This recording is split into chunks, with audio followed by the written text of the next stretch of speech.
So as somebody watching a photography YouTube video, you're probably aware that storage space, SSDs, hard drives, that kind of stuff has gotten absolutely out of hand. Last week, I was going through my main external drive. It was starting to fill up and I just wanted to see what kind of space I could free up. Now this project sent me down a bit of a rabbit hole. I started looking at really old work, and rest assured this isn't another video about how you should review your archive because you'll find hidden gems there. I think that's true, but come on, we have enough YouTube videos about that, right? Instead, what really piqued my interest in the midst of this chore was revisiting old work from the very first time that I had been somewhere, especially when it was a location that I've now revisited 2 or 3 times. So today, what I want to spend a few minutes talking to you about as a traveling street photographer who has lived out of a suitcase now for a few years is how it's not always about going as many places as you can, always seeing a new location, but sometimes there's a lot of value in revisiting an old one. Hello and happy Friday. This is Snapping 38, if memory serves me correctly there. This is my weekly-ish mini-series, as always, about all things photography. Ever since I rearranged my life to kind of revolve around travel, I've had this mindset that is all about seeing as many places as I possibly can. But I noticed something that really clashed with that mindset when I was reviewing old photos, and that is that my favorite work, a lot of my best images from certain locations, just simply would not have happened on my first trip there, my first visit. Last year, I basically spent the entirety of 2025 revisiting places I'd already been, and in most cases, it was actually my 3rd or 4th or even 5th or 6th visit to a lot of these cities. Going into that experience, I kind of thought I would be bored. I would be uninspired because I've already seen these places. They're not new to me. They don't hold this intrigue that a brand new location might have. But I was very pleasantly surprised that I walked away with probably my best work in, I think, all of these cases because I just knew where to look already. Yeah, for one thing, I already knew where to go to get great shots, and for another, I knew the places that I'd already kind of done to death. Those 2 things gave me a significant advantage this last time around.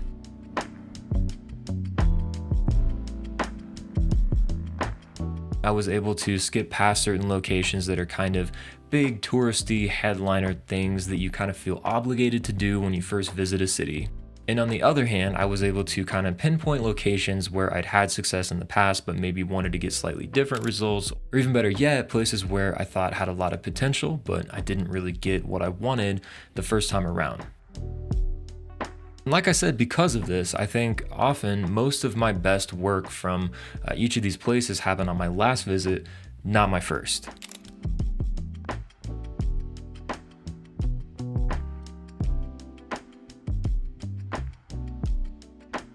I think that as somebody who has spent more time on the road than not in the last couple of years, I've begun to look at my photography portfolio less as one cohesive body of work, but more like several bodies of work across different cities that I've visited repeatedly over the last few years.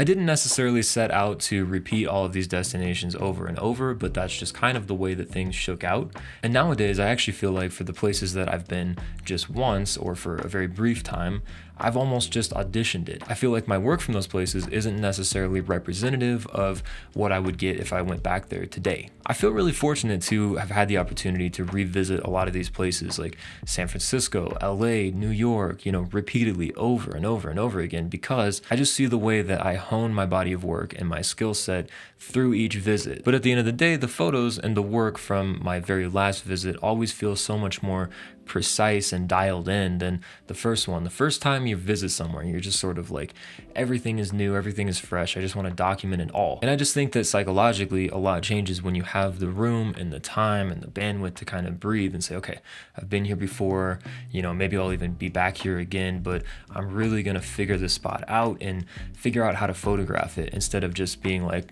I got 2 hours here, I got to make the most of it, and if I get something good, I get something good, but I'm just going to take 1,000 photos and hope for the best. I feel like now is a really good time to make this video because we're about to head to New York for most of the rest of this year. At some point in the next couple of months, we're going to be leaving to do that. I'm very excited. It'll be my 3rd time in the city, spending a meaningful chunk of time there. It'll be the longest that I've ever spent consecutively in New York, and I just already have a mental list of everything that I want to shoot, all the places I want to go, new places, old places I want to revisit, and so on. And I am 110% sure, knock on IKEA particle board, that I will be happiest, I guess, with my work from New York this time around. So just a quick note to point out that, yeah, it's fun to see new places. We should all do that, but don't miss out on a chance to see a place 2 or 3 times over. If you ever have the opportunity, revisiting a place can really help you uncover a little bit more about it, go a little deeper, and just see how your relationship with it changes as a first-time visitor versus a repeat visitor. All right, that's what I got for today. Hope you enjoyed this video. As always, thank you very, very much for watching. It means the world to me. Drink water, go take lots of photos this weekend, and I will talk to you very, very soon in the next video.